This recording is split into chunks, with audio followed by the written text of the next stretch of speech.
Alors, bonjour à tous. Dans cette vidéo-ci, on va aborder l'autoguidage dans Maxime DL. Avant toute chose, dans Maxime DL, dans le menu Observatoire ici, je vais commencer par connecter ma monture. Fait qu'ici, j'ai le bon pilote, le bon driver pour ma monture. Dans mon cas, moi, c'est une Yaptron IEQ45 GTN de l'ancien modèle. Fait que c'est le driver ASCOM qui est en fait un hub également comme un genre de pot hub qu'on utilise avec ASCOM. Ça veut dire que quand je me branche sur ce driver-là, je peux également aller ici dans un autre logiciel, comme dans mon cas ici, c'est The SkyX. Ma monture, elle est connectée dans The SkyX avec le même driver. Ici, si on regarde, là, si on clique le bouton ici, et on va voir ici dans Choose, dans ASCOM, on va voir dans Setting, et j'ai le même driver que j'utilise dans Maxime DL qui est un hub. En utilisant des drivers ASCOM qui agissent comme des hubs, ça nous permet d'utiliser plusieurs logiciels en même temps. Si on avait un seul driver qui est natif de la monture, parce que j'ai toujours la possibilité d'aller chercher le driver natif de la monture, mais je ne pourrais pas l'utiliser dans Maxime DL. C'est soit un ou l'autre. Dans mon cas ici, le driver ASCOM, je peux l'utiliser avec d'autres logiciels. Lui est branché, ma monture, elle est branchée dans The SkyX. Elle est connectée. Puis maintenant, dans Maxime DL, je choisis le même driver, puis je la connecte. Puis en principe, si je clique sur l'onglet Zoom ici, et je clique sur Snap to Scope, ou si je vais dans les options, puis je demande où est le télescope, ici, Find Scope Position, et là, ça va me donner l'endroit où il pointe mon télescope. Et ça devrait donner le même endroit dans The SkyX. Pour commencer, moi, je pointe le télescope à l'est du méridien et sur la déclinaison 0. C'est là où on a le plus grand mouvement des étoiles. Normalement, les étoiles devraient se déplacer de l'est vers l'ouest. Ici, dans le champ ici. À partir de là, il va s'en aller vers la droite. Et ce mouvement-là, il est parallèle à ce qu'on voit sur la carte, c'est-à-dire que les ascensions droites sont de gauche à droite et l'inclinaison est de bas en haut, ou vice-versa. Et moi, mes deux caméras, mes caméras d'autoguidage et la caméra principale, sont orientées exactement de la même manière. C'est-à-dire que lorsque j'arrête le mouvement du moteur, les étoiles se déplacent de gauche vers la droite. Et si j'ai actionné, exemple, le bouton d'ascension droite pour aller en déclinaison, si je clique le bouton qui va vers le haut, l'étoile va vers le haut et non pas en diagonale. Ça, c'est une question d'orientation de la caméra. Moi, je vous suggère d'orienter votre caméra de guidage et votre caméra principale de la même manière, exactement comme on voit sur les cartes célestes, c'est-à-dire en parallèle à les axes ascension droite et déclinaison. Exactement identiques. Ça, c'est bien important. Pour ce faire, normalement, ce que je fais, c'est que je place mon télescope sur une étoile quelconque ou un champ quelconque à l'est du méridien. Je suspends ici, si je le fais dans The SkyX, je vais ici Turn Tracking Off. Ou si je le fais avec Maxime DL, je vais cliquer ici dans le télescope, Stop ici. Si je fais sur Stop ici, il arrête de suivre.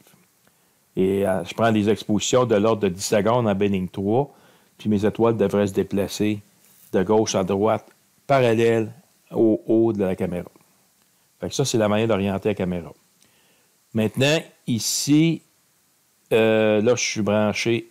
Ma monture, elle est branchée avec le bon driver. Maintenant, ce que je vais faire, dans Maxime DL, pour la fonction d'autoguidage, on ouvre le menu des caméras ici.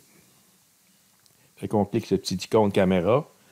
Et là, on configure les deux caméras, en fait. Ici, la caméra 1, c'est la caméra que je me sers pour prendre des images. Dans mon cas, c'est une Zbig ST10XME.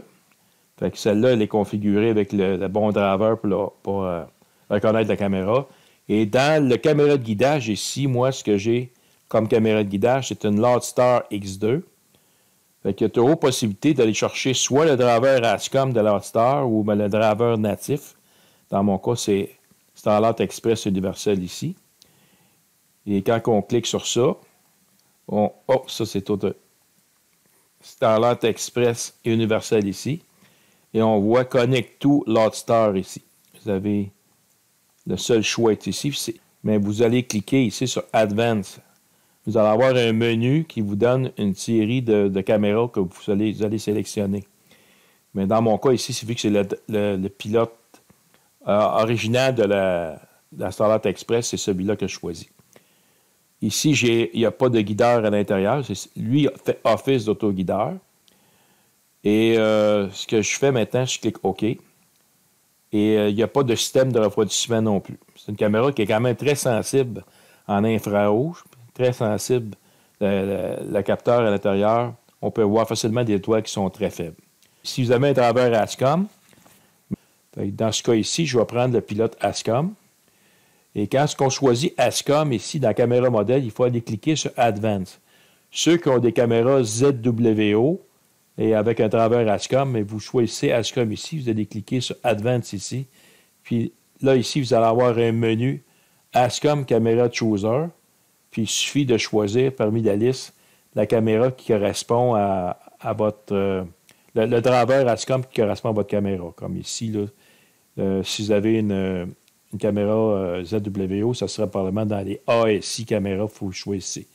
Dans mon cas ici, je vais choisir Starlight Express Loadstar 1. Et ici, si je clique sur Properties, des fois, il demande, il affiche un petit menu en bas qu'on voit ici. Moi, dans ça, je n'ai rien à configurer pour l'instant. Fait que tout ce que je fais, c'est que je clique OK. Je clique OK ici. Et tout ce que j'ai à faire, c'est simplement cliquer sur OK dans le setup TASCOM. Ici, Exposure Start Time, par défaut, c'est Maxim DL, mais il y a également ASCOM Driver. Ça serait à essayer un ou l'autre. Moi, j'ai sélectionné Maxim DL, vu que je travaille avec Maxim DL. Je clique OK. Bon, une fois qu'on a configuré notre caméra, on clique Connect. Si la caméra possède un système de refroidissement, il va y avoir le bouton Cooler qui va venir en surbrillance ici. Fait que dans mon cas, de ma caméra 1 qui correspond à ma caméra SBG, SBIG ST10, lui, il y a un cooler. Si je clique dessus ici, il est maintenant ajusté à moins 30 degrés sur la température ambiante. Par contre, la caméra Loadstar n'en a pas. Il ne faut pas que j'oublie d'aller cliquer sur le bouton Cooler ici pour activer les systèmes de refroidissement des caméras. Fait que ça, c'est bien important de ne pas oublier de les toucher. Et là, on voit que le système ici est en branle. Puis dans le cas de la caméra ici, elle n'est pas active. Bon, là maintenant, j'ai cliqué le bouton Connect. Je vais maintenant aller cliquer sur l'onglet Guide. Fait que je connecte les deux caméras en cliquant le bouton Connect ici. Maintenant, ici, dans Expose, c'est là qu'on prend les expositions pour, si on clique l'onglet Expose ici, c'est dans ça qu'on va faire, on va plutôt utiliser la caméra principale. Ça, on y reviendra dans une autre vidéo. Mais pour l'instant, nous autres, ce qui nous intéresse, c'est la caméra de guidage ici. Mais juste avant, dans Setup, étant donné que ma caméra principale, elle possède un système de refroidissement, je vais cliquer ici sur Cooler On pour mettre actif le cooler ici, le système de refroidissement, puis je l'ai mis comme 7 pointes à moins 30. Ça veut dire que la température du capteur va descendre à moins 30 degrés sous la température ambiante. Puis ici, le Cooler Power, ça c'est le système de refroidissement. Il ne faut jamais qu'il soit à 100%. Il faut qu'il soit en général autour de 80% et ou moins. Fait que, vu qu'on est l'hiver, on est présentement le 20 janvier 2022. Vous voyez la température du sensor, moins 29, moins 30. C'est à peu près plus ou moins 1 degré. La température, elle est atteinte. Ici, mon 7 points, c'est ce que j'avais réglé ici dans le cooler. J'avais mis ça 7.-30. Et j'ai activé le système de refroidissement. Fait que ça, c'est dans le menu Setup. On a connecté les caméras. Maintenant, je vais aller dans le menu Guide ici. Bon, dans le menu Guide, ici, c'est les endroits qu'il faut cocher. Autoscope Declination, ça, il faut le laisser cocher. Parce que lui, tient compte de la déclinaison de l'objet que vous allez être tout le temps. Fait qu'il se sert en étant connecté ici dans la carte du ciel. Si on va voir l'observatoire, puis on va voir le menu zoom. Là, je suis connecté dans la carte du ciel. Là, ce que je pointe le télescope, il marque déclinaison 0. Ici, mouse declination, parce que là, je me sers de... Fait qu'il tient compte de la déclinaison tout le temps. Fait que c'est pour ça que c'est important de laisser toujours autoscope déclinaison coché. Auto peer flip, Watchstar, ça c'est bon de le cocher aussi parce que on va éventuellement utiliser cette fonction-là avec le Meridian Flip. Lorsqu'il va dépasser le Meridian, lui, en étant Auto Peer Flip, mais automatiquement, il va inverser les valeurs de la calibration parce qu'on fait une inversion de 180 degrés lorsqu'on passe de l'est vers l'ouest du méridien. Fait que notre image est inversée de 180 degrés. Lui, il va en tenir compte. Fait que avant de procéder à l'autoguidage comme tel, il faut faire des ajustements de paramètres. Fait qu'ici, je vais cliquer dans Setting. Je clique le bouton Setting ici. Et là, ça m'ouvre une fenêtre pour configurer l'autoguideur. Ici, dans Gather Enable, toutes les cases doivent être cochées. Auto Stiction, moi, je ne touche pas à ça du tout. Ici, les manuels calibration, j'aurais plutôt possibilité de jouer avec ces paramètres-là pour ajuster la précision de l'autoguideur. En général, je ne m'en sers jamais. Je mets ça ici sur Display Mode. Ça peut être soit en pixel ou en seconde DAC. Fait que moi, je le laisse en pixel pour l'instant. Et Delta, c'est coché. Et ici, le binning, vous pouvez changer le binning. En général, certaines caméras d'autoguidage, ils conseillent d'utiliser le binning 2. Moi, avec ma Loadstar, j'utilise le binning 1. Ça fait très bien le travail. Ici, le temps de calibration, ça, c'est très important ici. Moi, j'ai un petit télescope guide d'environ 250 mm. Donc, il faut que j'augmente le temps de calibration. Normalement, par défaut, je crois qu'il est autour de 5 ou de 10 secondes. Ça veut dire, lorsqu'il va envoyer une impulsion au moteur, mais si on a mis ça à calibration en X de 10 secondes, pendant 10 secondes, il envoie une impulsion au moteur qui va se déplacer durant 10 secondes. Et là, il va prendre une nouvelle image, il va évaluer la position d'étoile de référence.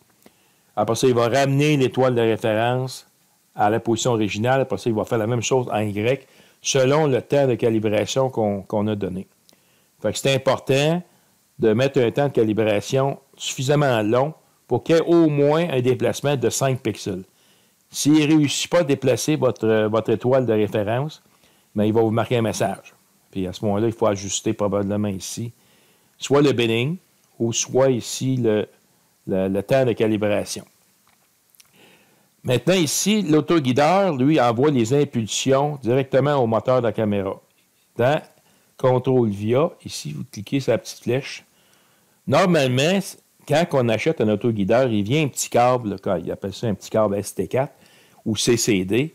Ce petit câble-là envoie les impulsions aux principaux relais de la caméra. Avec les montures modernes, on peut directement envoyer les impulsions au moteur directement, sans passer par des relais. On appelle ça souvent ASCOM direct ici. On peut, ici, il y a deux choses que vous pouvez essayer. Soit le télescope, si vous sélectionnez le télescope, mais lui, l'autoguideur, il envoie les impulsions de correction directement au télescope. Ou dans mon cas, moi, j'utilise ASCOM direct. Si je clique sur ça, ici, il faut que je configure le setup ici. Dans le fond, c'est ce que je choisis. Je choisis le même driver ASCOM que j'utilise pour ma monture. Fait que dans The SkyX, dans Maxim DL, dans l'observatoire de Maxim DL, et dans cette option ici, je prends le même driver. Dans mon cas, c'est le IOPTRON ASCOM driver pour 2013 et les plus récents. Fait que ça, je fais simplement configurer ça là.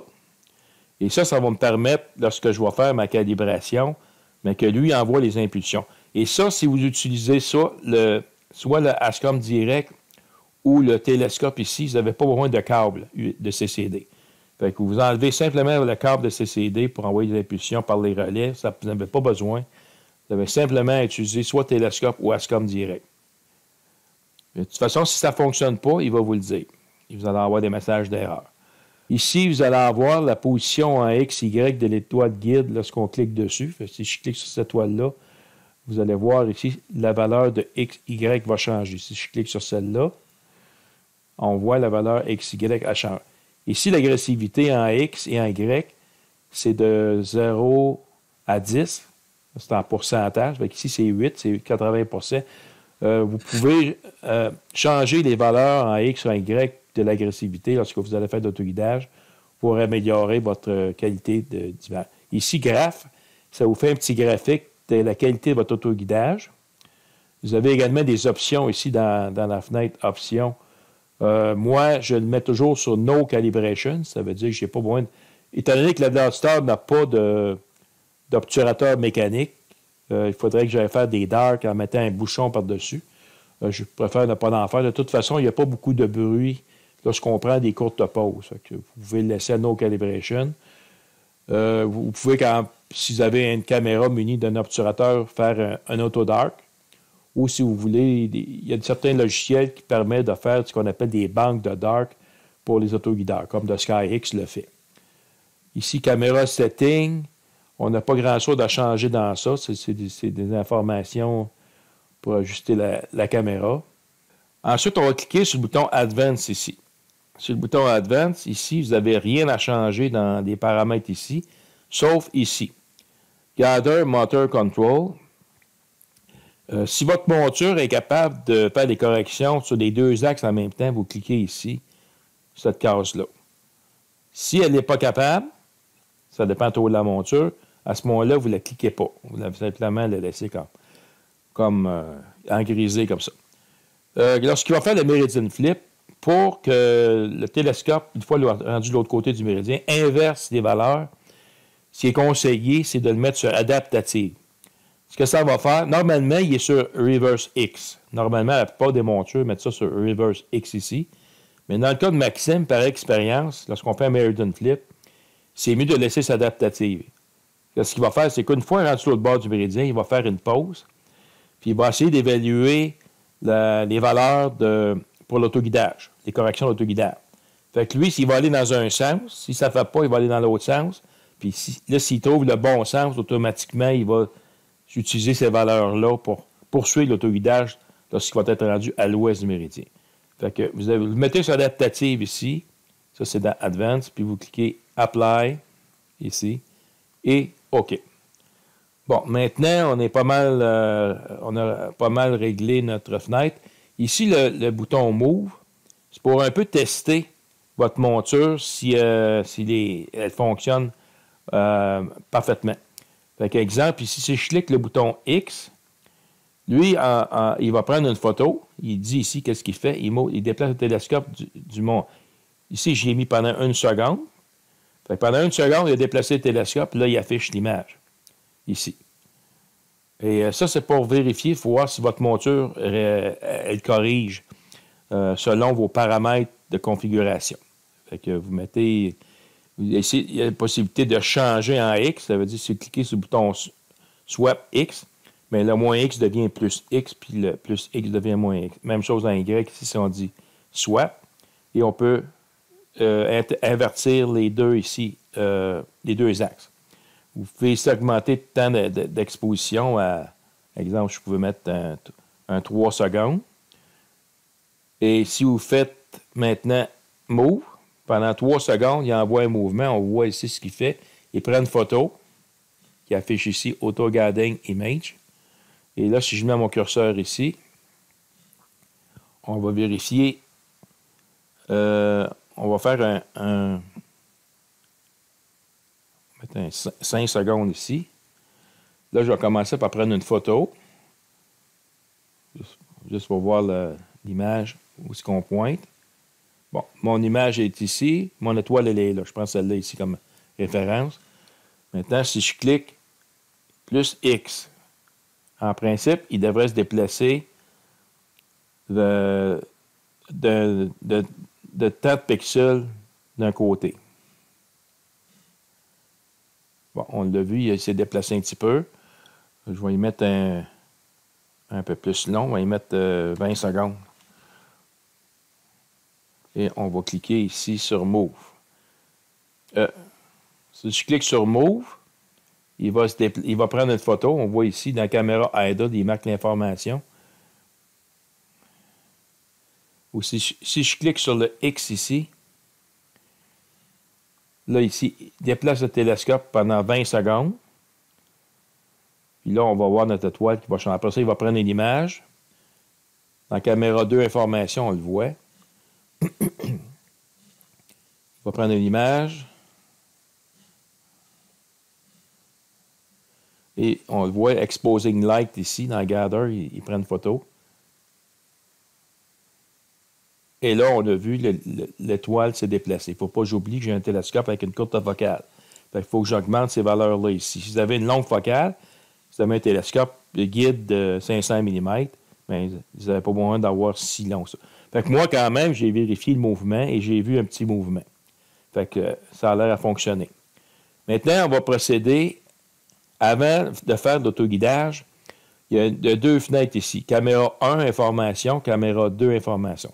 Si vous laissez votre curseur ici dans la fenêtre, puis vous pesez le bouton droit, bien, vous avez caméra 1, info, puis caméra 1, stat. Si vous cliquez sur les statistiques, ça, on va le voir lorsqu'on va travailler sur faire la mise au point. On va avoir besoin de cette fenêtre-là. Et si vous mettez votre curseur dedans, encore le bouton droit de la souris, on va revenir à caméra 1 info. On change ici, on a les informations sur le couleur, la température du sensor et tout ça. Même chose ici dans le cas de caméra 2 information. Ce qui est intéressant dans caméra 2 ici, stat, c'est qu'on retrouve la même chose. Fait que ça, ces informations-là, ça donne la valeur maximum du pixel, ça donne la largeur de l'étoile à mi-hauteur. On appelle ça full width and half maximum. Ça, je vais l'expliquer lorsqu'on va faire l'autofocus. Half-flux diameter, c'est un peu une autre version du full width and half maximum. Puis vous avez ici le SNR, ça c'est le rapport signal sur bruit. Mais on n'a pas besoin de ça pour l'instant, pour la calibration. Fait que je mets mon curseur dans la fenêtre ici, bouton droit de la souris, et je vais aller cliquer sur caméra 2 info. La caméra 2, il ne faut pas oublier, c'est l'autoguideur. Bon, maintenant, on est prêt à procéder pour faire de l'autoguidage. En fait, il faut faire, premièrement, la calibration. Fait que pour commencer, il faut faire une exposition. Fait qu'on a mis un temps d'exposition de 3 secondes. Et on va cliquer, on va sélectionner Expose, on va cliquer sur Start. Qu'est-ce que ça va faire? Ça va faire une exposition ici, vous allez voir votre champ d'étoiles. Fait que la deuxième partie, il faut aller cliquer sur une étoile brillante, comme celle-là ici, qui n'est pas saturée.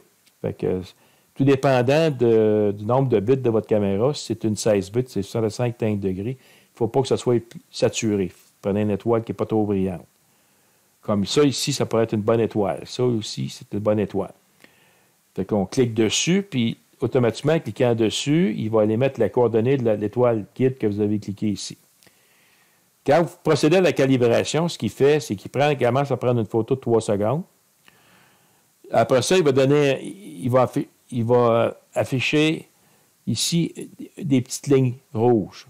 Fait, il va commencer à envoyer, si vous avez mis votre temps de calibration de 30 secondes en X, bien, pendant 30 secondes, il va envoyer des impulsions électriques au moteur, puis il va faire déplacer votre étoile durant 30 secondes, puis l'étoile, il va prendre une autre photo, il va calculer la distance qu'il a faite en X, il va ramener après ça votre étoile au point original, après ça, il va faire la même chose en Y, il va revenir, puis ça, il va afficher ça dans la fenêtre qui est ici. Cette fenêtre-là, si vous ne la voyez pas, mettez votre curseur dessus, bouton droit de la souris, puis vous avez ici caméra 1 info, caméra 2 info. Fait que ça, c'est la caméra 2 qui est ici. Ça, c'est la caméra 1 qui est ici. Bien, ici, vous avez deux sortes de menus qui peuvent s'afficher. Fait que si je prends la caméra 2 info, c'est ce que j'ai là. Je peux reprendre la caméra 2 statistique. Si je choisis ça, ça va changer pour d'autres informations. Comme exemple, si on veut faire le focus, on va avoir de l'information qui concerne le focus ici. Fait que moi, ce que je vais avoir, c'est l'information sur l'autoguidage. Fait que je mets mon curseur, je prends mon bouton droit de la souris, puis je vais marquer caméra 2 information. Fait que ici, je vais avoir l'information du curseur. Même affaire ici, ça c'est pour la caméra principale. Ce que je viens de faire pour la fenêtre de droite, ça se fait la même chose de la caméra de gauche, mais pour la caméra principale, que vous allez servir pour prendre vos objets CDS. Bon, fait qu'on va commencer. On va commencer par faire une exposition de 3 secondes sur une étoile quelconque qui est située ici. Je n'ai pas d'étoile de sélectionner, mais mon télescope pointe ici à l'est du méridien sur la déclinaison 0. Fait que n'importe quelle étoile dans ce coin-ci, ça peut faire. Fait que je reviens à Maxime DL. Bon, maintenant, lui, il a pris une exposition de 3 secondes. Je vais choisir une étoile. Il faut prendre une étoile assez brillante, pas saturée, puis isolée. Ça veut dire qu'il ne faut pas prendre une étoile comme ça ici, là, parce que vous en avez deux proches, ça va influencer, ça peut nuire à votre calibration. Fait qu'une fois que vous avez fait votre exposition, ce que vous faites, vous cliquez sur l'étoile ici, puis ici, sa coordonnée apparaît ici. Ensuite, vous cliquez sur Calibrate, et là, vous cliquez sur Start. Regardez dans la fenêtre ici ce qui va se passer. Fait que là, il commence à prendre une exposition. Je vais laisser mon curseur de la souris sur mon étoile. Puis vous allez voir, on peut grossir ici, juste montrer un peu plus ce qui va se passer. Oups, c'est un petit peu trop. Je vais laisser mon curseur dessus. C'est l'étoile que j'ai choisie. Puis regardez dans la fenêtre ici, l'information qui va apparaître là. Fait que là, il a pris la position en X, Y de mon étoile guide. C'est 488 en guide, en X, puis 105 en Y. Fait qu'on voit ici qu'il a déplacé en X vers la gauche. Là, on est rendu à 465 en X, puis 108 en Y. Si j'avais placé ma caméra CCD exactement comme les axes à son endroit de déclinaison, mais je n'aurais pas eu de gros changements en Y. C'est probablement qu'il y a un petit angle. On va le voir quand il va faire son L. Fait que là, pendant 30 secondes, il a envoyé des impulsions électriques au moteur directement et il a déplacé mon étoile. Là, après ça, lui, il a refait l'inverse. Fait que là, mon étoile est revenue à la position de mon curseur. Fait que vous voyez mon curseur, l'étoile est revenue là. Et on regarde qu'est-ce qu'il a marqué dans la caméra 2 information. Il a marqué X position 488 puis Y 106. Ça correspond pas mal à ce qu'on avait au départ. Là, pendant 40 secondes, parce que c'est le temps de calibration qu'on a mis en Y, il va envoyer une impulsion dans l'axe des Y. Fait qu'on va voir l'étoile, elle va se déplacer. Puis on voit qu'il marque Moving Telescope. Fait que là, pendant qu'il déplace le télescope, ben, c'est ça qu'il fait comme calibration. Fait que lui, il fait ça dans les deux mouvements, dans X et Y. Voilà. Fait que là, ici, là, on voit qu'il a marqué un message d'erreur qu'il n'a pas trouvé centroïde. Bon, ça peut arriver qu'il marque des messages d'erreur comme ça. À ce moment-là, ça veut dire que la calibration risque de ne pas être bonne. Fait qu'on recommence tout simplement. Fait qu'on va cliquer sur annuler ici ou stop. Ça peut prendre un certain temps parce que lui, quand il est parti, il n'arrêtera pas de suite. On va attendre de voir ce qu'il va faire. Normalement, lui, quand il a fini puis il a fait un beau L avec la ligne rouge, bien, ça veut dire que tout a bien fonctionné. Fait que là, ça n'a pas bien fonctionné. On a perdu notre ligne rouge. Fait que ce qu'on va faire, on va recommencer la calibration. Fait que on va s'assurer ici de cliquer sur... C'est pour ça que des fois, si ça ne fonctionne pas parce que vous avez perdu votre centroïde, vous allez augmenter votre temps d'exposition. Parce que peut-être votre étoile n'est pas assez brillante. Faites juste augmenter le temps d'exposition ici. Moi, je vais mettre un 5 secondes. Puis on va recommencer. Fait que là, il faut reprendre une autre image. Ici, il faut que je clique sur Expose. Je fais un Start. Pendant 5 secondes, il va prendre l'image.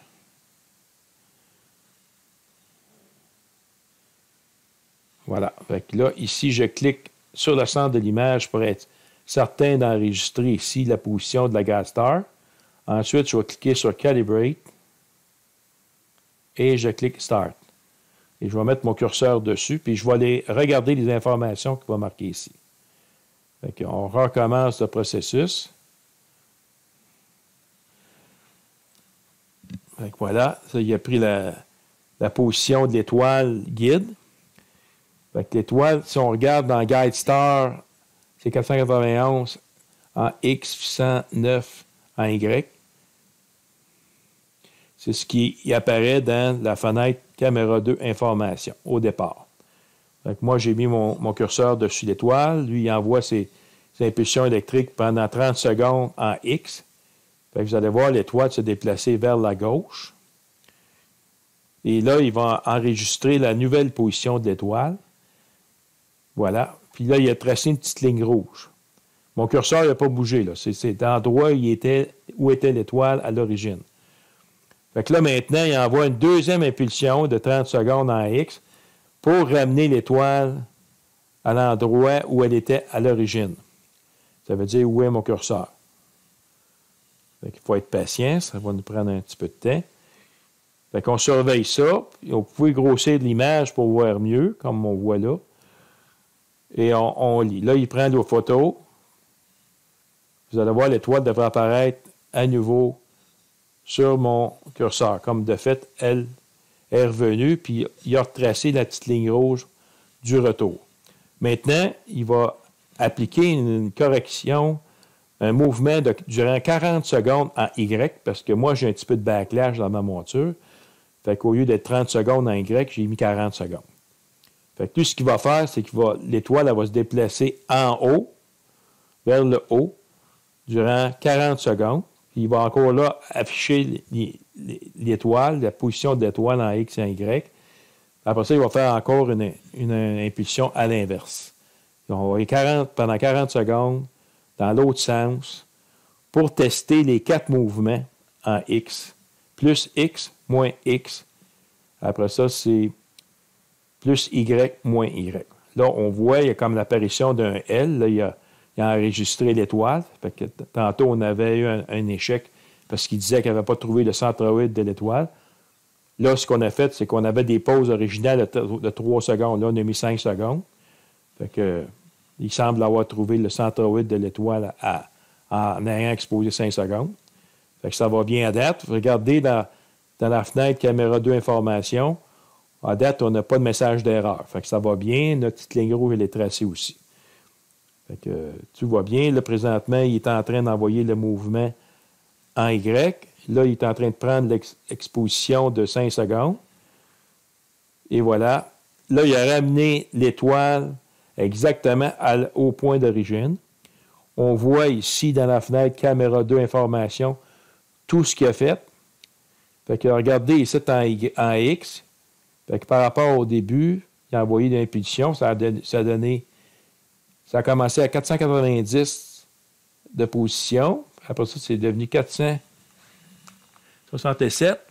Mais ça n'a quasiment pas changé en Y. Après ça, il a ramené ça à 490 à l'origine. Même chose en Y que c'était au début. Ben, après ça, il a envoyé des impulsions de 40 secondes en Y. Fait qu'en X, vous voyez, ça n'a pas changé beaucoup. Ça a changé seulement qu'en Y. Fait que quand il a fait les 4, il a tracé un beau L ici. Et il n'a pas marqué message d'erreur. Fait que donc, la calibration, elle est réussie. Maintenant, on va procéder au tracking. Fait que je refais une nouvelle exposition. Et là, je peux aller choisir n'importe quelle étoile dans mon image. Fait que je prends une photo. Il a pris la photo. Je vais prendre une étoile qui est isolée, mais je vais prendre la même. Si je clique dessus, il faut que je m'assure qu'en cliquant, que je vois les coordonnées de l'étoile ici. Puis pour faire le tracking, tout ce que j'ai à faire, je clique le bouton Track ici, puis je clique Start.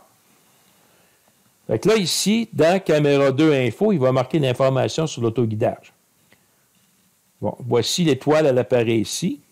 Ça, je vais enlever cette page-là, cette image ici, je n'ai plus besoin. Fait que ça, c'est mon étoile de l'autoguidage. Vous pouvez grossir avec le roulet de la souris. Vous pouvez également y mettre une mire ou un curseur. Vous pouvez y mettre une mire en mettant votre curseur à l'intérieur, bouton droit de la souris, puis vous avez ici un crosshair. Vous pouvez y mettre un crosshair, puis vous cliquez sur Visible. Fait que là, vous voyez votre étoile guide ici. Vous pouvez, si vous voulez, rejoindre les bouts de crosshair pour être sûr de la mettre en plein centre. Puis là, c'est votre étoile guide qui est en arrière. Là, le petit point blanc, c'est l'étoile guide. Puis ici, vous avez les corrections qu'il fait. Normalement, ça doit être à l'intérieur d'un pixel. Ici, en X, je vois que c'est bien. C'est toujours à l'intérieur d'un pixel. Par contre, ici, en Y, ça monte au-dessus d'un pixel. Il faut y laisser un certain temps de s'adapter. On voit les corrections qu'il fait ici aussi. Fait que, attendez peut-être quelques secondes, 10-15 secondes pour voir si tout va bien. Parce que des fois, c'est normal qu'il peut avoir des corrections au-dessus d'un pixel, mais ça va revenir à la normale après un certain temps. Si ça ne revient pas à la normale, ça dépasse un pixel sur une longue période, de 20-30 secondes, à ce moment-là, peut-être que la calibration, vous pouvez la refaire. Comme là, ici, je viens de voir, là, ça a descendu ici en bas de 1. Normalement, ça devrait se maintenir en grosse partie en bas de 1. Vous pouvez cliquer ici le bouton Graphe. Ce que ça fait, c'est que ça fait un graphique de vos corrections en X et en Y. Fait que, moi, habituellement, j'attends peut-être 15-20 secondes, 30 secondes pour m'assurer que tout va bien, tout est en bas de 1. Puis à partir de là, mais là, je peux procéder à la prise de photo. Et lorsqu'on regarde notre écran et tout a l'air beau, on va ici dans l'onglet Expose. Ça, c'est la caméra principale qui est dans ce qu'on va pouvoir activer. Fait qu'ici, on est dans le bouton Expose. Fait que vous avez ici Exposure Preset. Si vous cliquez la petite flèche ici, c'est déjà ce qu'on appelle des presets. C'est des ajustements de notre fenêtre ici qu'on a fait. Exemple, si on veut faire un focus, vous cliquez sur Focus. Mais lui, il a tout fait les paramètres pour le focus. Fait que, exemple, il a mis le filtre bleu ici. Ça, on peut le paramétrer comme on veut. Là. On va le faire tantôt. Ici, j'en ai un qui s'appelle Find DSO, Deep Sky Object. Si vous cliquez dessus, on peut tout paramétrer la fenêtre selon nos besoins. Exemple, ici, je vois que je suis sur le filtre bleu. Il faudrait que je sois sur le filtre luminance. Fait que je clique la petite flèche. Et là, je vais mettre sur le filtre luminance. Vous voyez, vous avez tout le nom de vos filtres ici. Ça, le nom des filtres, ça se configure ici dans Setup. Quand avant de connecter votre caméra, vous allez voir ici Setup Filter. Je vais le montrer tantôt. Je vais juste arrêter l'autoguidage. Pour arrêter l'autoguidage, simplement, vous faites Stop ici. Vous allez dans l'onglet Guide. Vous cliquez sur Stop. Fait que là, l'autoguidage est arrêté. Et là, ici, dans Setup, je vais l'arrêter. Juste vous montrer comment configurer la roue à fil. Je déconnecte. Parce que ça, on peut le faire seulement quand on est déconnecté. Fait qu'ici, dans ma caméra Big, moi, j'ai une roue à filtre. Fait que je clique Setup Filter ici. Je clique là, ici, vous avez l'ajustement ici, votre roue à filtre. Il faut que je choisisse dans la liste ici la roue à filtre concernant votre caméra. Fait que moi, c'est Zvig universel. Et ça ici, pour configurer les positions des filtres, moi, j'ai 10 filtres possibles dans ma caméra que je peux mettre. Fait que simplement, ce que vous faites, c'est que vous mettez, mettons, position 1, double-cliquez ici. Là, vous pouvez marquer luminance. Comme moi, je peux marquer L, tout simplement. Si je marque un L majuscule, L-U-M, bon, ça, c'est mon filtre luminance. J'enlève le restant. Bon, après ça, le deuxième filtre, lui, vous faites la même chose. Vous cliquez dans la fenêtre ici, vous pouvez marquer red, mettons comme rouge. La troisième, green. J'ai R-E-E.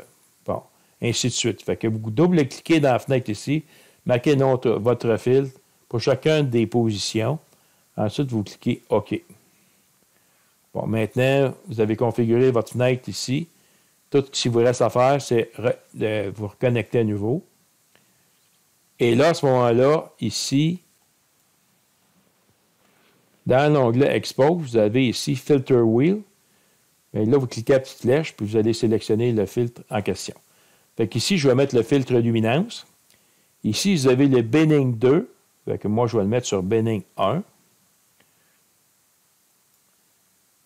Ici, je suis sur la caméra 1, qui est la caméra principale. Vous pourriez mettre la caméra d'autoguidage ici. Vous auriez accès à tout ce qui est dans cette fenêtre-là. Pour l'instant, on va rester avec la caméra principale. Ici, dans l'option, c'est important, pour accéder ici au frame type, par défaut, c'est marqué Simple Auto Dark. Bien, nous autres, on va faire des banques d'images de calibration. On va faire une banque de dark, de bias, de flat field. Fait qu'il faut sélectionner No Calibration ici. Ça, c'est bien important. Allez cliquer ici sur No Calibration. Ici, si vous affichez une image, puis vous en affichez un deuxième, un troisième, bien, l'image, elle va se faire écraser par celle qui va suivre, etc. Si vous voulez garder chacune des images à l'écran, par exemple, vous voulez faire des flat fields, bien, il ne faut pas oublier d'aller cliquer ici sur New Buffer. Bon, c'est marqué ici. C'est marqué ici New Buffer Single Only. Single, c'est ici. Fait que si vous sélectionnez Single, à chaque fois que vous allez prendre une image, elle va rester à l'écran. Si vous décochez New Buffer Single ici, bien, elle va se faire écraser par la suivante tout le temps. Fait que vous allez avoir seulement qu'une image à l'écran. Et si vous faites 10 images, il va n'en avoir rien qu'une.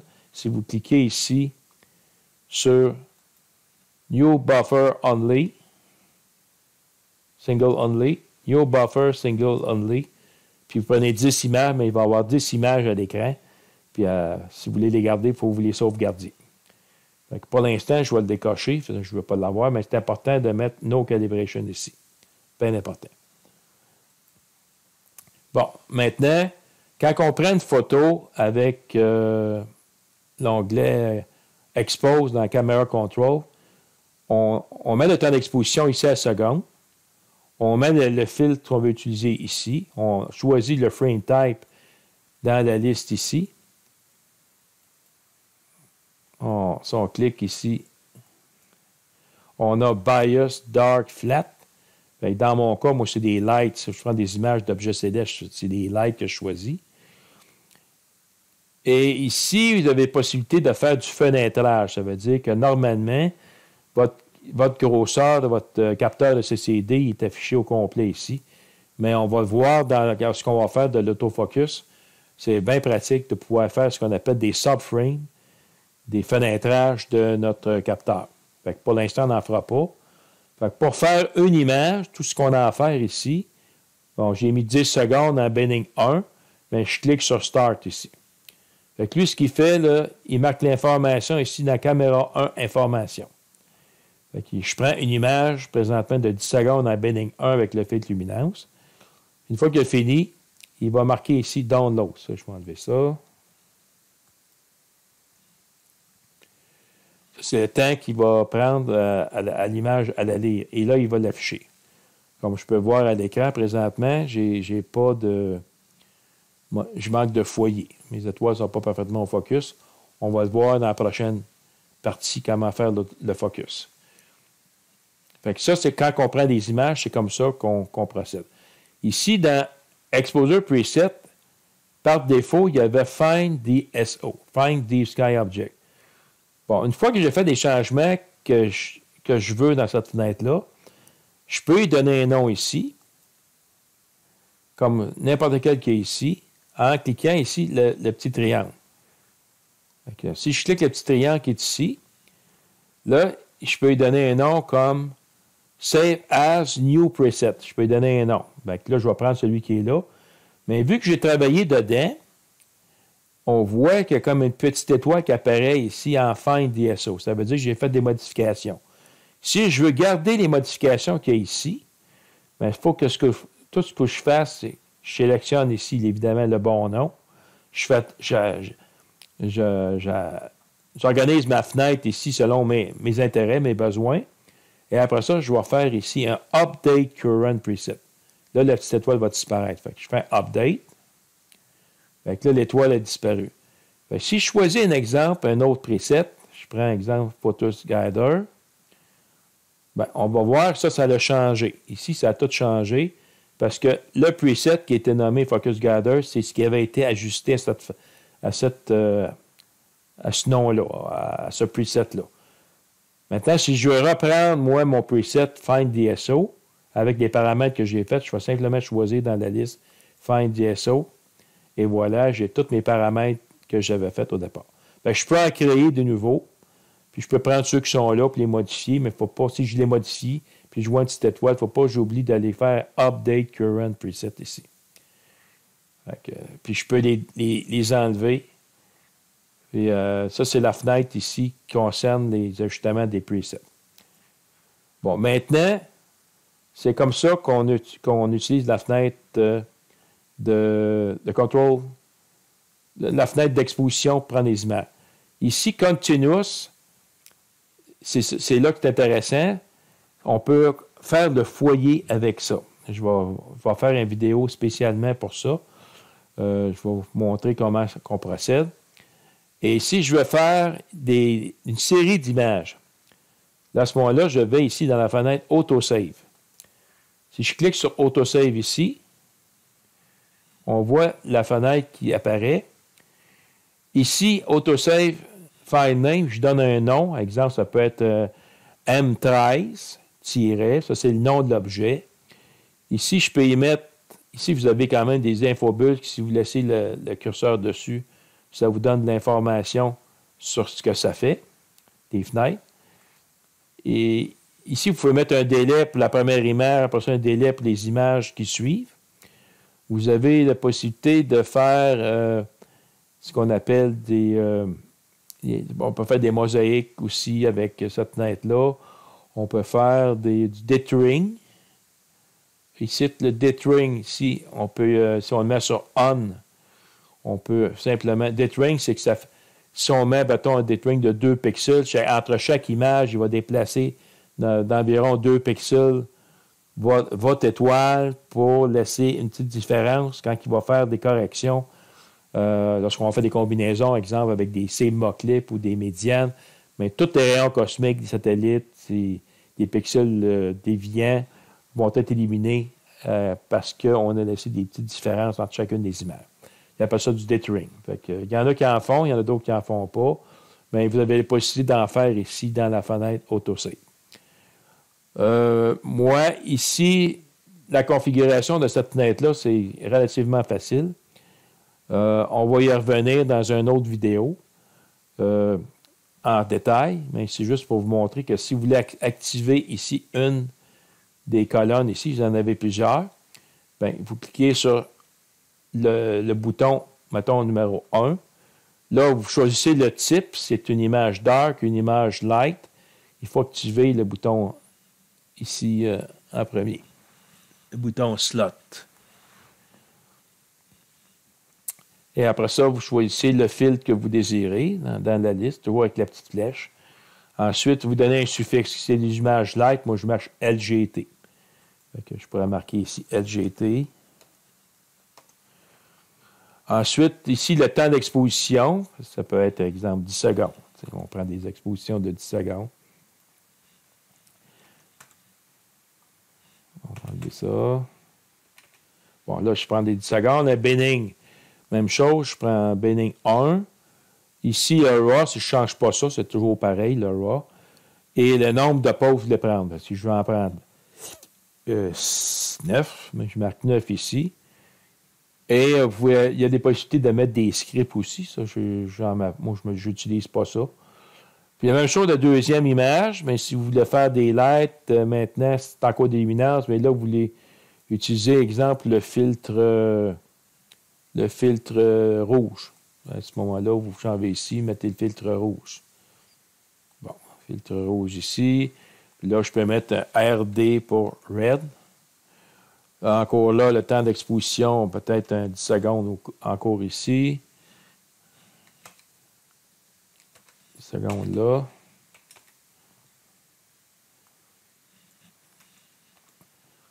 Ensuite, Bedding 1, Speed, on n'a pas ça. Ça, c'est pas les DSLR, si on utilise les DSLR. Exemple, ici, je peux mettre 8. Bon, c'est comme ça. Une fois qu'on a configuré notre fenêtre, on peut la sauver. Première chose, ici, ce qui est important, c'est d'aller mettre 7 images Save Path. C'est-à-dire le répertoire où vous voulez mettre vos images. Moi, je les mets dans ce répertoire ici, à CCD Commander à images. Ici. Fait que c'est toujours le même répertoire que je prends. Fait que ça, c'est bien important d'aller configurer votre répertoire. Ensuite, vous voulez sauver votre écran ici. Vous allez dans Save Sequence As. Bon, là, vous mettez ça dans un répertoire que vous pouvez vous créer ou aller mettre n'importe où, là. Et vous donnez un nom significatif. Comme ici, j'ai des images de calibration que je me fais à différentes températures. Puis ça finit avec l'extension séquence. Fait que si vous voulez garder votre fenêtre, vous lui donnez un nom ici. Je vais l'appeler exemple test. Et je vais cliquer Save. Bon, tout ce que vous avez mis là, c'est enregistré. Vous pouvez vous faire des modèles. Et après ça, quand vous voulez récupérer votre fenêtre, bien, tout ce que vous avez à faire, vous allez ici dans Options. Vous allez faire Load séquence. Vous allez aller dans le répertoire, vous avez sauvegardé vos séquences. Puis, exemple, si j'en prends un au hasard ici, là, des images de calibration, je clique sur ça, je clique Open. Et là, tout ce que j'ai fait dans cette fenêtre-là, ici, le nom du fichier, lui, il met un estimé du temps que ça va prendre. Vous remplissez les cases ici selon vos besoins, tout ça. Et après ça, vous cliquez Apply. OK.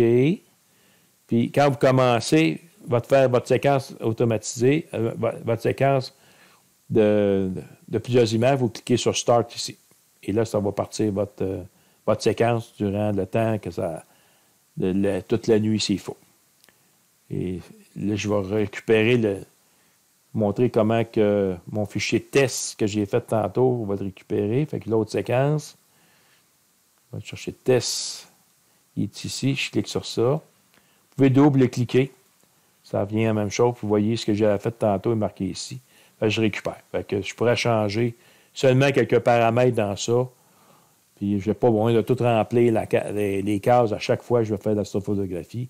Je me fais un modèle, puis je le sauve, puis je fais changer quelques paramètres dans mon modèle, puis ça va faire le travail. C'est comme ça qu'on utilise la fenêtre Autosave. Très pratique. Maintenant, quand vous avez tout configuré, vos fenêtres dans Autosave, dans l'exemple que j'ai ici, j'ai pris sur M78, on centre avec notre caméra l'objet M78 dans notre caméra. Ensuite, ici, je clique Apply. OK. On part d'AutoGuideur. Fait que ça, on fait une exposition. On clique sur notre étoile guide. Et on clique sur Track et on clique sur Start. Fait que, on surveille ici les valeurs en X, Y, que ce soit à l'intérieur d'un pixel pour au moins 10, 15, 20 secondes. Si tout ça va bien, tout ce qu'on a à faire, c'est on va dans le bouton Expose. On sélectionne Autosave. C'est dans ça qu'on va prendre notre série d'images. Et on clique Start ici. Fait que, si on regarde ici la carte, moi, je suis centré sur M78 dans Orion. Ici, c'est mon étoile guide qui est centrée dans le centre de la réticule. Ici, j'ai mes données d'autoguideur que je surveille. Ici, c'est le temps d'exposition qui se prend. Ici, c'est l'information dans la fenêtre d'Autosave, de tout ce qui se passe présentement. Et ici, c'est ma photo qui est apparue à l'écran. Je vais juste mettre la mire. Fait que je prends le bouton droit de la souris, visible. Et mon objet M118 apparaît ici après 5 minutes. On a le nom de l'objet avec le chiffre de la séquence. Je suis rendu la deuxième image faite avec le filtre bleu de M118. Et ça se continue ici. Ça, c'est un exemple comment configurer l'autoguidage et comment prendre nos premières images. Je reviendrai en détail sur une séquence type lorsqu'on fait une séance d'astrographie depuis le début, comment centrer vos cibles parfaitement en utilisant la calibration astrométrique et tout ça. Fait que ça vous montre en gros comment on fait une séance d'astrophotographie avec Maxim DL6.